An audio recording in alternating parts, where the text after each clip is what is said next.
Why does it seem so difficult to be happy nowadays? And it's easy to blame the world for our situation. The lockdowns, the restrictions, the political and social tensions. But the truth is, our happiness has nothing to do with what's going on out there. Today we're going to explore how to be happy all the time, unconditionally, and be in that magical place where everything just seems to go our way. It's easy, and it's closer than you think. Check this out.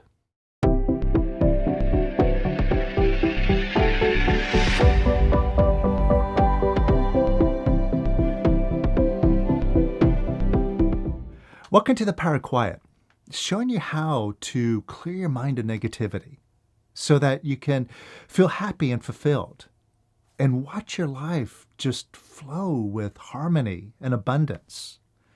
And if this is a life that you'd really like to live in and you're new here, make sure to subscribe because we show you exactly how to do it in very easy step-by-step ways. And if you're a regular here and you really appreciate what we do, let us know by hitting the like button below. Now, today we're going to take a look at what it takes to really be happy and why we are not. You see, a lot of us, we find it very difficult to be happy, especially nowadays. There's a lot to blame for why we're unhappy. The restrictions, the lack of being able to socialize, to connect with people. But our happiness, it's closer than we realize. And a lot of times we're looking away from it. And even those of us who say that we are happy, typically those of us who are already on some sort of spiritual path, we think that we're happy, but oftentimes we don't even realize just how unhappy we are. Now, hear me out. This struck me a couple days ago when I went out and went around the corner to a local coffee place where I went in and got a latte. Now, here in the Netherlands, we're still in lockdown mode, and the restaurants are takeaway only. So I went in, ordered my latte, and then I had to step outside and wait for them to finish and hand it to me. So as I'm standing outside, all of a sudden my mind is starting to wander. First, it's like I'm feeling like a doofus just standing here on the sidewalk. And then as I'm looking at people walk by, they seem to be looking at me funny. Well, what's wrong with me? And someone else comes by and they stand there waiting for their turn to go inside and make an order. And I'm feeling a little self-conscious. And then my mind starts jumping to, well, I should busy myself with something. And it's awfully unproductive to just be standing around. I got lots of things to do. I should at the very least be checking my email. And before I knew it, I'm like in this mode of, I just got to keep myself busy with something. So I pull out my phone. And as soon as I saw myself do it, I just realized this is the same thing that I see everybody do around me. When they're out in public and they don't have something to do, they always have to occupy themselves with something, and this is the main culprit. So you see people on buses, you see people queued up in lines, just putting all their focus on their phone. And this is a big indication about how much we don't love ourselves and how we are unhappy just being with ourselves. You see, one of the greatest punishments you can give somebody is to put them into solitary confinement, where they have nobody to talk to, they have no phone to occupy themselves with, no books, no windows, nothing, just four walls, blank emptiness. And that is like the worst thing you could do to somebody. Why? Well, if we don't have something to distract ourselves with, then we go crazy. Why? Because this wicked voice that rests in our head, that's constantly talking to us, if we can't distract ourselves or have that voice be distracted on something else, like we set it off on a problem to solve, or we set it off on some task, then it's not criticizing us. It's not complaining. It's not dissatisfied. And we have to listen to all that negativity that comes from our own mind. So that's why we're always seeking to distract ourselves, to run away from our own mind and our own feelings. And so even those of us that think we're pretty happy, we don't realize how much happiness we're looking away from. And a big clue is, well, how often do we have to occupy our time? We always have to be doing something, or entertaining ourselves with something, or distracting ourselves, or putting ourselves to work. See, a lot of us, we work really hard. We got all these things to do. We have all these projects that keep us busy. And if we didn't have those projects keeping us busy, then we would be stuck having to listen to that mind. And just take a moment and pay attention to that mind and notice how it talks and what it dwells on. Does it dwell on positive things usually? No. That's why we have this expression, rarely do we stop and smell the roses. Because the mind is always focused on what's wrong, what's not complete yet, what's still broken about us, what's still missing in our lives. And it's complaining, and it's criticizing, and it's blaming us. Yeah, there's something wrong with me. I made these mistakes in the past. I can't change them. I'm broken now. And this voice doesn't shut up, even though sometimes we wish it would. But if we could just catch ourselves, and instead of going to this automatic mode of occupying ourselves so that we don't listen to that voice, so that we just, look away from it for the moment, that we could actually find a solution to make that voice go away, because escaping from the voice doesn't make it go away. Once we run out of things to do, there's that voice waiting for us. But we could take a different approach. Instead of running from that voice, actually moving towards it and running away from our feelings. Instead of doing that, we actually move towards them, bring them up. We can free this negativity that we don't like and free ourselves. And I'll show you how to get started on doing that. But first, just examine for yourself the ways that you escape and you distract yourself. How often do you use your phone? How often do you just throw yourself into work so that you keep yourself busy? And just examine for yourself and be real with yourself. And if you notice that you have a particularly favorite distraction, let me know in the comments below. Let's share. Let's see what some of our favorite things that we run to, so that we don't have to listen to this negativity that's going on in the head.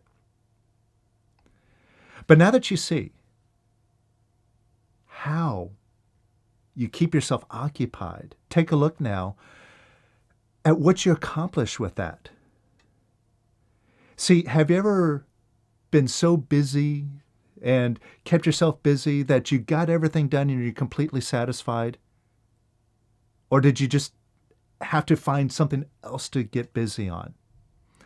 Or did you ever entertain yourself so much that you're like, oh, I'm entertained enough for my lifetime. I don't need to do that anymore.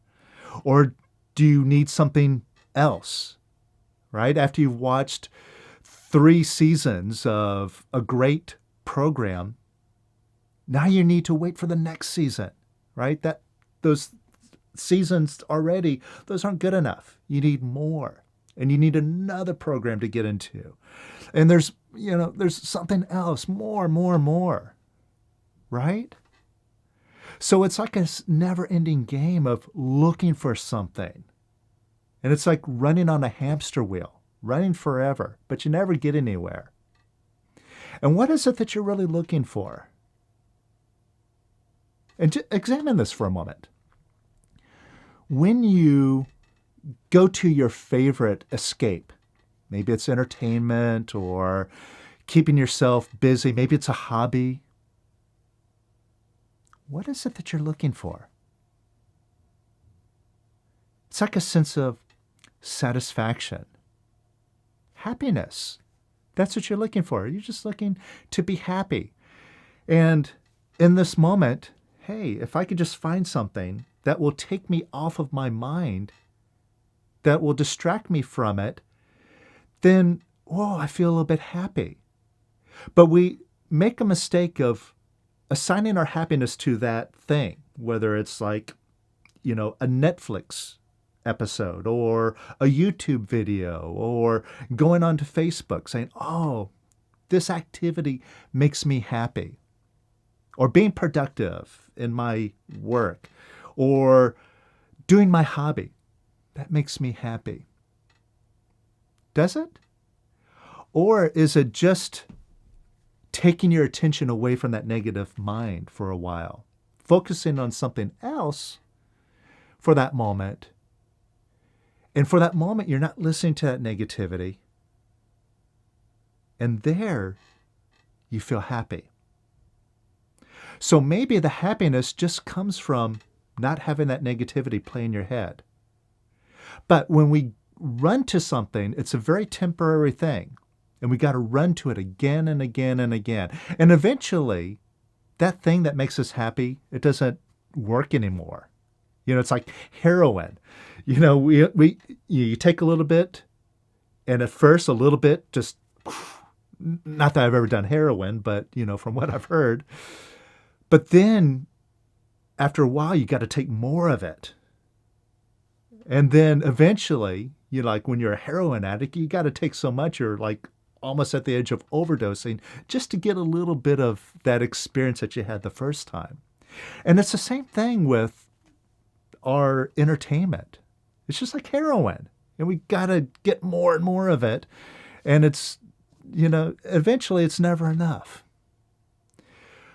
But what if, instead of running from that mind, we took another approach to quiet that mind? And what if that mind is quiet all the time? Would we have to run and occupy ourselves with anything? Now let's go back to that story where I was on the sidewalk outside of the cafe. You see, the moment that I noticed myself doing it, it's like, look at what I'm about to do. I put my phone back. And I said, no, I'm not going to go there. I don't need to check my emails right now. I'm just going to get quiet and I'm just going to be here on the sidewalk. And whatever my mind was saying, I just let go. And I'll show you how to let go here in a very simple way in just a second. But basically, I just quieted my mind and I was just being right there on the sidewalk, and I was being happy. And all of a sudden, just being and being present, I started to notice the aliveness of the street. New sounds started to make themselves apparent. Then I noticed how the sun was hitting, coming across the street. And that was beautiful. And the people that were walking by, instead of feeling self-conscious, like, what do they think about me? Now I'm just feeling happiness and connection. And I'm finding myself smiling at them and seeing them smile back at me and just feeling a connection. And from that moment forward, I had a wonderful day. It was very productive. And I think I went out and had a very wonderful creative stroke and had my camera and took some wonderful pictures. It was a great day. I ran all over the city. So everything opened up just by catching myself going into this habit, this automatic mode of, oh, got to do something, which puts me in a very dead space, to going to emptiness, to quietude, to presence, and finding a very, like a huge fountain of aliveness. Big difference. And this is something that you can work on,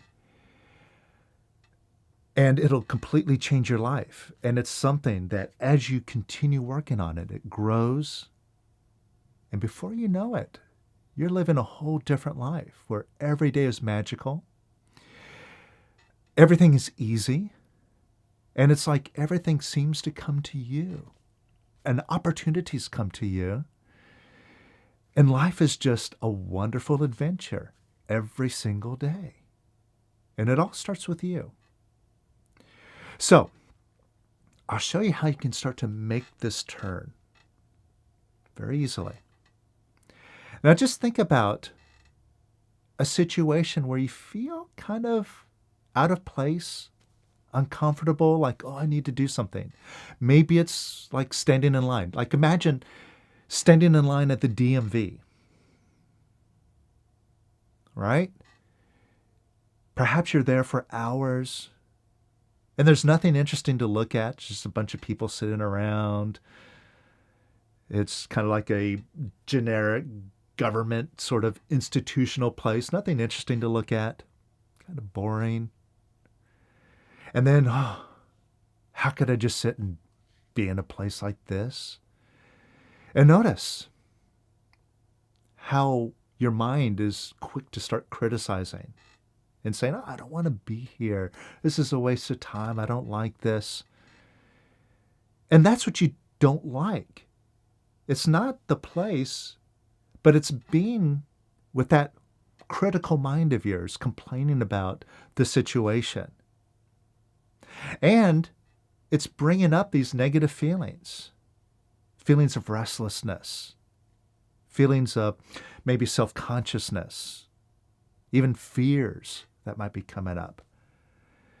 And again, these feelings, it's like, I don't want to have to deal with these. Take me away from them, right? So we go look for something to distract us. And if you go to a DMV or any place where people are sitting around, 99% of them will be glued to their phone. Because they're all in the same situation as we all are. So imagine being in this situation right now. And what I want you to do is bring your focus to your stomach and your chest area. And just think about that urge of, I got to do something. I got to fill my time with something. Just feel that urge, that gotta do something. You feel that? That restlessness? And I want you to just pay attention to your stomach or chest, and you'll probably notice somewhere in here, you'll feel this like clenching feeling, like a gripping feeling, a tightness, a contraction. Right? You feel that? Now, never mind the story. Never mind the thoughts that are going on. Just focus in on this feeling right now, that contraction. And what I want you to do is just open up an imaginary window or door right in front of that energy. And now imagine that energy, that's in that contraction, moving out the door. Just imagine that energy, just energy leaving out the door. whatever that looks like to you. And imagine that energy leaving some more. And some more. And open up that door even wider. And welcome up some more of that energy. Probably feel it going down even deeper. Welcome it up. And just see it as energy moving out that door. And let it go even more. And even more. And even more. And even more.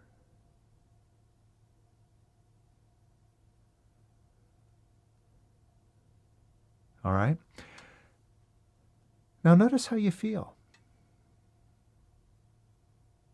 You feel a little bit lighter?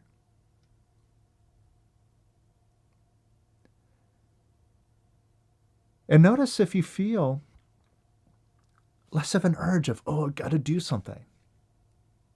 And instead, you just feel more settled and present of, I don't have to do anything. I could just be here. I'm okay just being here.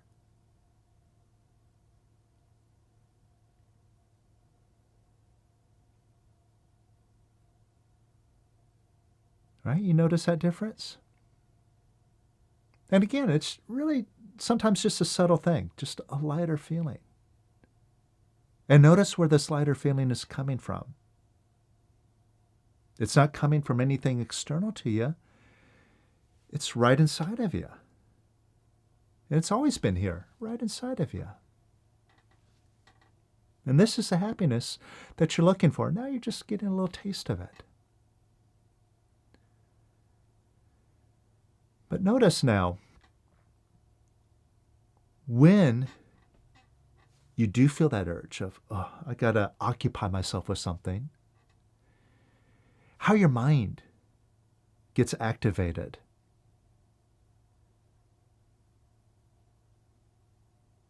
And maybe that mind is running some sort of dialogue, some story. And maybe it's a story like I'm not good enough, or my life isn't satisfactory, or I'm bored. And notice it's that mind that's looking for something to do. And that mind is very quick to turn it all on you. You're not good enough. And you should beat yourself up. Right? And see if you've been listening to that and going along with it. See if you've been beating yourself up. Man, and it might be just a subtle thing like feeling self-conscious. Feeling like, oh, well, I need to be doing something. I look silly just sitting around. I need to look like I'm doing something important. What do people think about me? Right? And where's all that coming from? Just a thought in your head. And then you start feeling very uncomfortable. Right? Basically, you're getting into this mode of putting yourself down and beating yourself up. Right? And just see if you ever get into doing that. Now, who is doing that? Now, of course, your mind is telling you, but who's really beating yourself up? Who's deciding to agree with that mind and go along with it? You are. And what do you get out of beating yourself up? Does that ever make anything better? Right? Sometimes we think that, we motivate ourselves or we push ourselves to do better, but any better results, they always end up at best being bittersweet. But who said that you had to take that approach? Especially a moment ago when you felt like after opening up the door, oh, it's just lighter. And if you allowed that lightness to expand, what if it could just be effortless and light and harmonious without any baggage. Right? Now it comes back to you. See, who is entertaining all of these doubts and self-criticisms? You are. It really is up to you. So, right now, can you take control and just decide? Could you let go of beating yourself up? It's just a decision right now. Could you? And could you let go of beating yourself up a little bit more? And could you let go of beating yourself up a little bit more? And a little bit more. And a little bit more. And even more.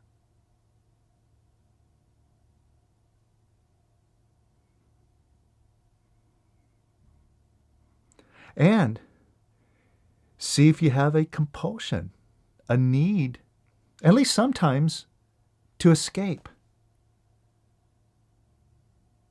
Right? To absorb yourself into something. To run away from that negative mind. Or run away from how it is that you're feeling. Maybe you're feeling lonely. Or maybe you're feeling down on yourself. Feeling like you're not good enough. Right? You don't like those feelings, so you got to distract yourself. Do something so that you can get away from that. Now, when you're thinking that way, I got to get away. From what? From you? And basically, that is another symptom of beating yourself up. Now, could you let go of beating yourself up? Why should it be so rotten to be with yourself? But examine it. A lot of us, when it comes to having nothing to do, nothing to distract ourselves with, to just being alone with ourselves,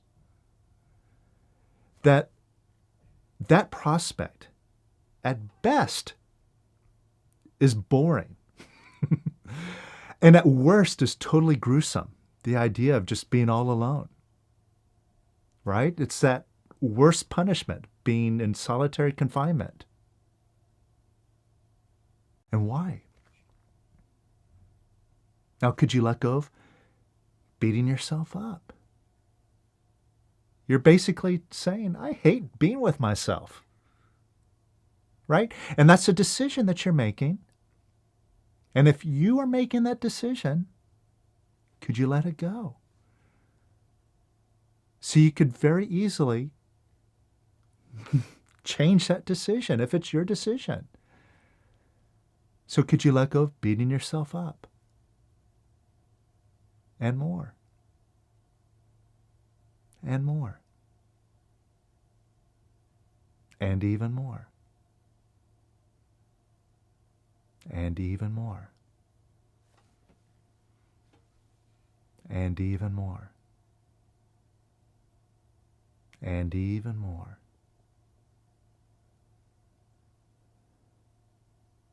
And how does that feel? Does that feel lighter? Like you unloaded some negativity?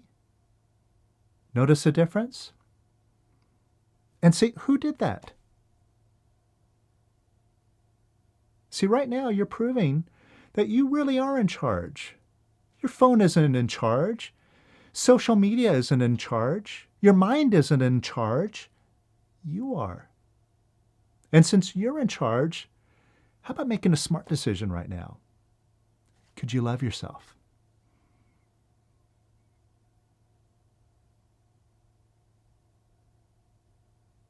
Why not? Just love yourself. And it's not telling yourself nice things, how wonderful you are. No, it's just direct. Could you love yourself? Yes or no? And could you love yourself a little bit more? And could you love yourself a little bit more? And a little bit more. And could you love yourself even more? And even more. And even more.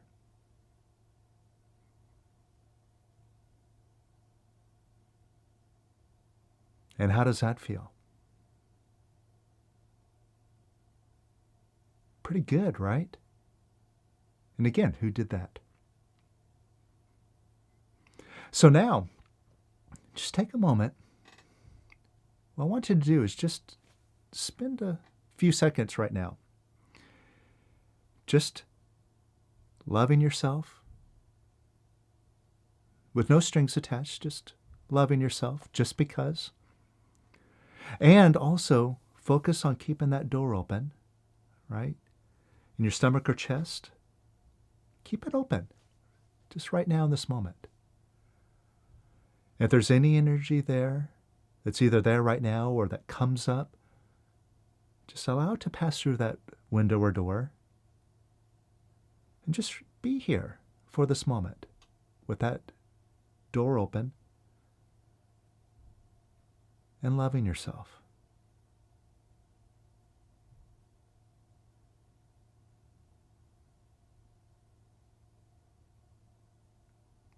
And notice how that feels. Not so bad. And not so difficult. And notice something else right now. How quiet your mind is. Quieter, right? Your mind's just getting nice and quiet.